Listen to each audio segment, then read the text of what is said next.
Chapter 11 का question number 34 जो कि आरबीएससी सप्लीमेंट्री 2022 में पूछा गया। क्या है देखो क्वेश्चन ध्यान से पढ़ेंगे। In an electric circuit 0.5 ampere क्या है इलेक्ट्रिक करंट है। 0.5 एम्पियर क्या है electric current for 5 minutes.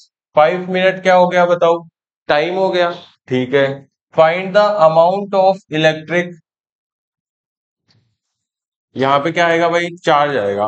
Find the amount of electric charge that flows through the circuit, यानी कि आपसे क्या इलेक्ट्रिक करंट दिया है और टाइम दिया है और इलेक्ट्रिक चार्ज की क्या पूछी है, अमाउंट पूछा है।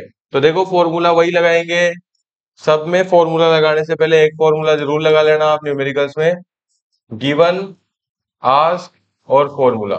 ये फॉर्मूला लगा लेना भाई, गिवन क्या है लिख देना, आस्क क्या है लिख देना और फिर फॉर्मूला आपको अपने आप पता चल जाएगा। ध्यान से देखो, इलेक्ट्रिक करंट दिया हुआ है, इलेक्ट्रिक करंट को रिप्रेजेंट करते हैं आई से, तो आई दिया हुआ है 0.5 एम्पियर। उसके बाद में आपको दिया हुआ है टाइम, तो टी जो होता है वो दिया हुआ है आपको कितना, 5 मिनट्स। अब 5 मिनट्स में क्या है, टाइम को कभी भी नहीं रखते हैं, मिनट को हम चेंज कर लेते हैं सेकंड में, तो 1 मिनट में 60 सेकंड होते हैं, तो 5 मिनट्स में हो जाएंगे क्या, 6 5 जा 300 सेकेंड्स। कितने सेकेंड्स हो जाएंगे भाई, 300 सेकेंड्स हो जाएंगे। फिर बात करते हैं, क्या पूछा है, find the amount of electric charge. Electric charge होता है क्या, क्यू, तो क्यू आपके लिए क्या हो गया, यहाँ पे क्वेश्चन मार्क हो गया। अब आई क्यू और टी, ठीक है, आई क्यू टी से रिलेटेड फॉर्मूला कौन सा है, I is equals to Q upon में टी।